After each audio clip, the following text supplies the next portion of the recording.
Oi, gente, sejam muito bem-vindos ao nosso podcast Elas em Equilíbrio. O papo de hoje é sobre um assunto muito importante e necessário, que é o burnout e a saúde mental. Para o papo de hoje, eu convidei aqui as minhas colegas de faculdade, a Gabi, a Dani e a Camila, e elas vão me ajudar, né, a gente a conversar, a esclarecer mais sobre o que é o burnout e a importância de ser tratada. Boa noite, Boa meninas. noite, boa Boa noite. noite. Acho que todo mundo conhece alguém ou já passou por uma situação dessa, de estar tão sobrecarregado, de estar tão carregado, que o corpo e a mente pedem socorro, mas a gente não consegue ouvir, não é mesmo, meninas? Sim, E para dar início a esse nosso bate-papo, eu quero destacar que o burnout ele é um problema real, mas que para muitas pessoas ele ainda é invisível, né? E hoje o nosso intuito é exatamente isso, é descomplicar esse assunto, entender e considerar os sinais. E o mais importante que eu acho é como lidar com o burnout e a saúde mental. E eu queria que você, Gabi e a Dani, começasse explicando para a gente, por exemplo, o que é o burnout, o que é a saúde mental. Vocês poderiam esclarecer para a gente? certo? Boa noite, pessoal de casa. Para a gente iniciar, acho que é importante a gente falar sobre o que é a saúde mental, né? Como promover isso dentro da empresa, como manter a nossa própria saúde mental. Então, a saúde mental nada mais é do que estar em equilíbrio, estar bem mentalmente, é o nosso corpo estar em equilíbrio com a nossa mente. Estar bem com nossos relacionamentos, conseguindo lidar bem com o nosso dia a dia, com as demandas do dia a dia, com a vida pessoal, profissional.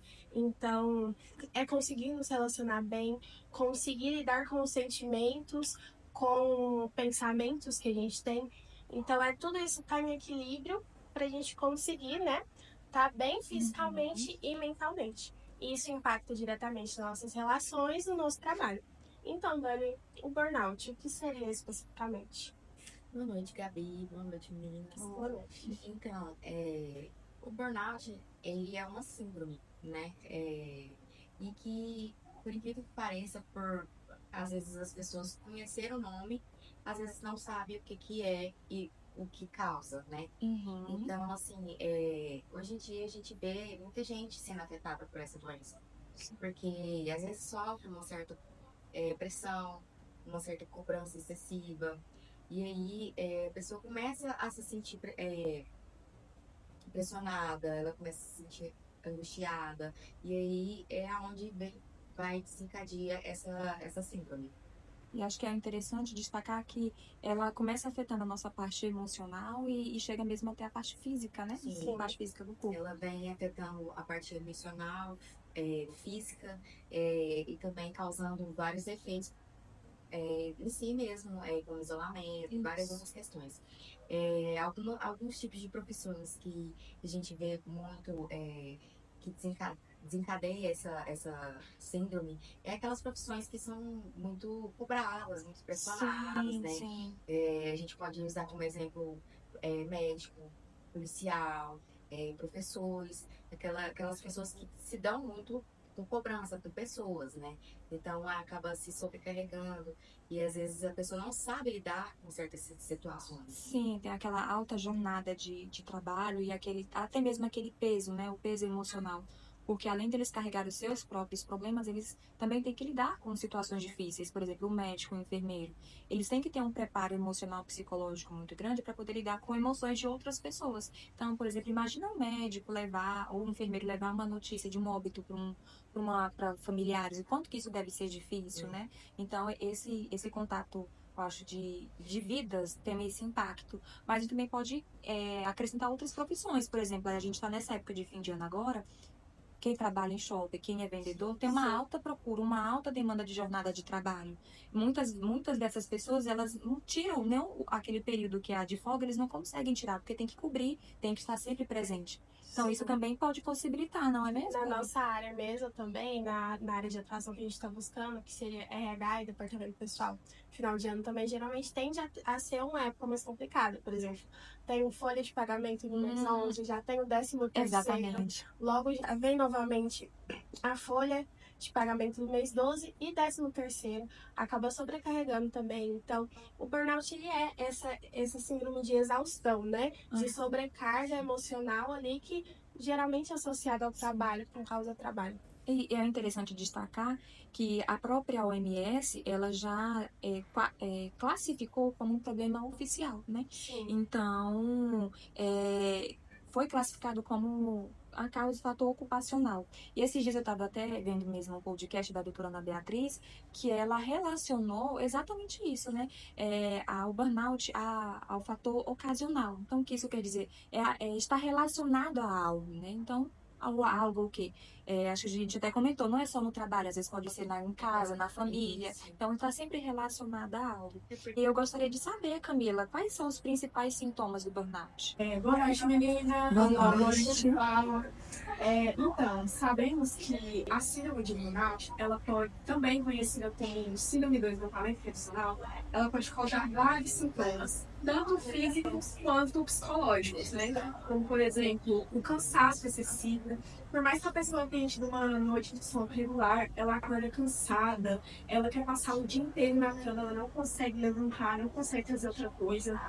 Tem também a questão das dores de cabeça, enxaqueca, fadiga, que são Sintomas físicos, né? isso, que são os Sintomas físicos, né? Isso. Tem também a questão do Sintomas também emocionais, né? E Psicológicos. a pessoa fica se anulando, né? Ela não se acha capaz de fazer as obrigações, ela começa a se isolar, né? Ela não quer conviver com outras pessoas, quer sair. Exatamente, a questão do isolamento, né? A pessoa, ela começa a ficar mais quieta na dela, ela evita os familiares, evita os amigos. E essa é uma fase muito preocupante, que requer uma atenção maior, né? Que é indispensável a ajuda de um profissional e até mesmo o apoio de um familiar, né? Pra estar por perto, monitorando. Então, se você aí sentir algum desses sintomas, gente, não hesite em procurar ajuda, tá? A gente tem que cuidar tanto da saúde física quanto da mental. Sim, é importantíssimo porque influencia diretamente com as nossas relações e com o nosso dia a dia, Isso né? que eu ia falar, até mesmo a sua produtividade, né? Porque como vocês, aquele sentimento de incapacidade que a pessoa ela começa a desenvolver dentro de si, porque ela não consegue enxergar o resultado que ela está trazendo ali. Ela já está tão no automático, seguindo com as suas atividades normais, e a pressão às vezes é tão grande que a gente sabe que hoje em dia as empresas cobram bastante, existe a pressão. Apesar da gente observar que hoje muitas empresas elas têm essa consciência da necessidade de cuidar do colaborador, né? Mas outras empresas não, ainda está falhando, está pecando nesse sentido. Então, essa sobrecarga, essa pressão muito grande de uma jornada de trabalho também pode acabar diminuindo a sua produtividade. Por isso que aí vem os pensamentos negativos, né? E porque existe aquelas empresas que elas querem resultados, né? Às vezes Não importa como. não veem também que o ambiente não é lá, tipo, essas coisas, às vezes um ambiente tóxico. A convivência não dá certo com as pessoas. Querendo ou não, essas coisas afetam, né? Então, acontece muito também do próprio colaborador começar a sentir esses sintomas devido a essas questões. Sim, exatamente. A cultura e o clima da empresa impactam muito nisso. É muito necessário que as empresas busquem ter um clima, uma cultura organizacional estabelecida para que esse colaborador se sinta bem, se sinta prazer em estar ali. Porque o local de trabalho hoje, ele é onde a gente passa a maior parte do nosso tempo.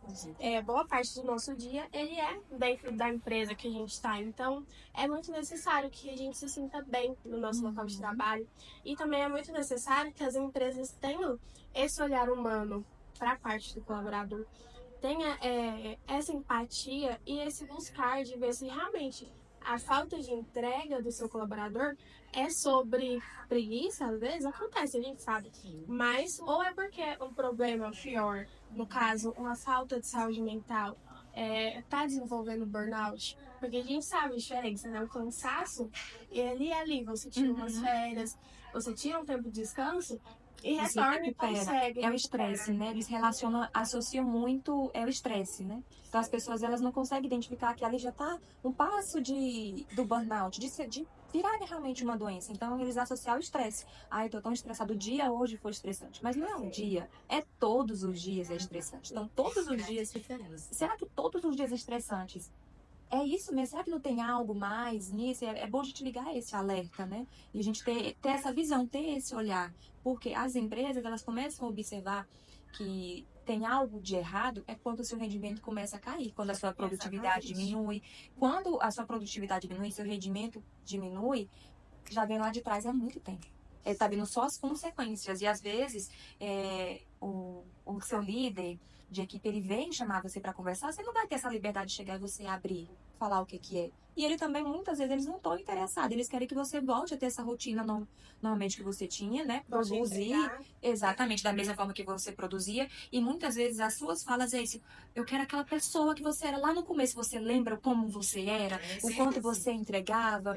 Mas o porquê que ele diminui o rendimento dele? Será que as empresas não podem investigar a causa disso? Sim, com certeza. Então, se você que está assistindo é um líder, é alguém à frente de uma empresa, promova a saúde mental dentro da sua empresa, não só no janeiro branco, não só no mês de conscientização. A gente viu aqui que é importantíssimo que a empresa tenha esse olhar para o colaborador, porque o colaborador bem saudável mentalmente, ele consegue fazer suas entregas em dia e com qualidade.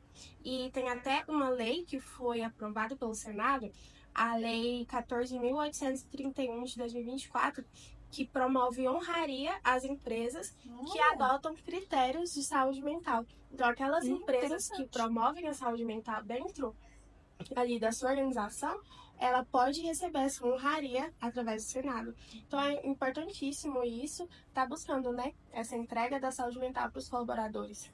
Sim, é muito importante, né? E é interessante a gente destacar aqui nesse vídeo que não é porque você tem um sintoma ou outro que você já pode se classificar como burnout, tá, gente? Só para deixar claro aqui, meninas, para o pessoal de casa, quem que vai diagnosticar a pessoa ou aquele colaborador se ele está com burnout ou não? Um psicólogo ou um psiquiatra, que é importante. Ao apresentar esses sinais e sintomas, é importante observar o prazo que eles estão ocorrendo, se é algo constante, se você tirou uma folga ou férias e retornou e ainda está com aquela vontade de desistir ali daquele emprego, com aquele sentimento de exaustão, é necessário procurar ajuda, porque é muito difícil vencer sozinho. Então, fica muito mais fácil, muito mais leve compartilhar isso, além de que é necessário o diagnóstico pelo psicólogo ou psiquiatra para o tratamento Isso que eu ia real dizer. disso, Aham. porque é uma doença e ela exige atenção. E não é só falar, é burnout, tá? E aí, o que que a gente vai, como que a gente vai lidar, como que a gente vai cuidar? E o médico que ele tá capacitado para lidar com esse tipo de situação, com esse tipo de pessoa, ele vai saber enquadrar qual o melhor tratamento que deve ser aplicado, né? Mas eu queria saber, Gabi, como que a gente lida com o burnout? Primeiramente, é necessário a gente ter atenção, né, aos sintomas e entender realmente o que a gente está sentindo, buscar ajuda profissional, porque em alguns casos mais graves de burnout é necessário o afastamento do colaborador das suas atividades. Então, é necessário o colaborador precisar ser afastado para se recuperar, para fazer o tratamento.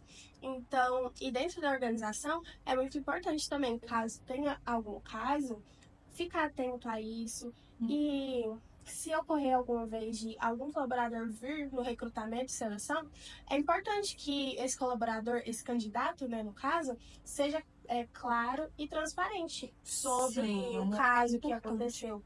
Por exemplo, a gente super apoia porque necessita voltar ao mercado de trabalho. Você ali que adquire um burnout, está em tratamento, está em melhora e que está apto a retornar para o mercado, você tem total apoio para isso, Isso né? é interessante porque você comentando agora, eu lembrei, acho que de uma colega nossa de classe, que ela comentou justamente isso, que ela trabalha nesse como recrutadora e foi a chefe dela que foi fazer o processo seletivo de uma colaboradora, né? E ela, no momento da entrevista, ela não falou em nenhum momento que ela teve burnout e foram só descobrir no decorrer do dia.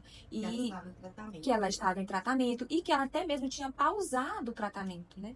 Mas eles só foram descobrir porque ela começou a mostrar os sinais, né? Sim. Então, como a empresa ela estava atenta a isso, chamou ela para conversar, foi nesse momento que ela foi abrir o jogo, foi aberta, foi clara. Mas como a Gabi comentou, se ela tivesse feito isso antes, naquele primeiro processo, na primeira etapa, Com transparência. Né? a empresa com certeza ela iria tentar manobrar, conduzir aquela colaboradora da melhor forma possível. Sim. Claro que a gente também entende o outro lado, né? Porque é muito difícil você estar fora do mercado de trabalho, você quer voltar, e aí você já chega numa entrevista e diz assim, então, eu tenho um burnout. Fica aquele receio, aquele medo da empresa, do colaborador pensar, ele não vai me contratar se eu falar isso, né? Então a gente também entende os dois lados, mas a gente concorda que é necessário você ser clara, você ser sincera, porque eles podem conduzir, eles não iam colocar ela numa função onde iria exigir muito dela psicologicamente ou emocionalmente, ia tentar realocar ela em uma outra função. Por isso que é importante a gente ter essa clareza. E, gente, não pausar o tratamento. Como que a pessoa que está em tratamento, ela pausa o tratamento e aí você volta para o mercado de trabalho sem nenhum tipo de preparo, né? Porque eu acho que Eu acho que essa doença, quando ela é tratada por um especialista, né? Eu creio que no fim, quando ele vê que a pessoa já está apta para voltar, ela recebe uma alta. Sim, com Né? certeza. Então A pessoa não precisa pode estar. simplesmente falar, eu já tô melhor. É. Às vezes tá melhor aquele momento. Uhum. Depois volta muito pior. E muito desses casos, eles vão lá fazer aqueles retorno, consulta de retorno periódico, acompanhamento com psicólogo. Porque uma coisa é eu dizer que eu tô bem, mas realmente eu tô bem? Porque muitas vezes a gente não ouve o nosso corpo, né? Então, até chegar ao ponto do burnout, o nosso corpo foi dando sinais, né? E a gente não tá atenta a esses sinais. Acho que a gente até comentou esses dias, né, que você falou assim, é o mesmo caso de depressão. Né? Sim. Então, os sintomas são bem parecidos. São bem parecidos, mas a diferença é porque vai seguindo uma etapa, né? Começa primeiro pelo estresse, aí vem a estafa, vem a resistência, aí vem o burnout, aí vem a depressão. Então, se desde o princípio a gente estiver tratando, né, não precisa se arrastar muito lá na frente até a depressão, porque a depressão, muitas vezes, o tratamento é prolongado, né? É pra vida, né? Sim. Então, por isso que é muito importante. Por isso que é importante estar atento à saúde mental, né? Estar atento ali ao princípio do seu bem-estar geral mesmo. Porque se você não está bem com a sua saúde mental, emocionalmente, podemos falar que a gente não está bem para nada. O que a gente pode fazer no dia a Como que a dia gente vai sem entregar? estar bem mentalmente? Isso é importante. E eu acho que também é interessante a gente destacar, como parte da saúde mental, o equilíbrio. Gente, a vida não é só trabalho. Existe a nossa vida fora também, a nossa vida familiar, a nossa vida social. Então, manter o equilíbrio, manter a rotina nossa de trabalho, tudo bem. Mas chegou ali fim do expediente, se possível, não leva o seu trabalho para casa. Deixa ele lá. No outro dia, você vai voltar às suas atividades normais. Manter a prática de atividade física é muito importante, né? Porque Alimentação saudável. alimentação saudável. Então, como é importante a gente manter esse equilíbrio? E eu acho que hoje, essa geração, ela tá tendo mais a consciência disso, né? Da importância. Tanto é que está sendo altamente falado sobre o burnout. Antigamente não era falado. Antigamente, como você disse, era preguiça. Nossa, ali fulano tá na preguiça, né? E isso sendo falado de forma clara, sendo classificado isso como uma doença de verdade, que exige um tratamento, as pessoas passam a se conscientizar. Mas as empresas, elas precisam adotar esse espírito de conscientização, né? Ou mudar sua política de empresa, a cultura da empresa, como a Gabi bem mesmo comentou. Mas esse autocuidado tem que partir de nós. Então, um resumão sobre tudo: manter o equilíbrio, manter a nossa mente saudável e, em caso de se sentir extremamente sobrecarregado, buscar ajuda, pôr um pé no freio, né? Porque a sobrecarga, ela traz problemas maiores e, infelizmente, é um assunto que tem sido muito, muito abordado e tratado, porque tem impactado grande parte do público trabalhador. Então, ter atenção à saúde e ao equilíbrio, porque é necessário para a gente poder continuar trabalhando bem e entregando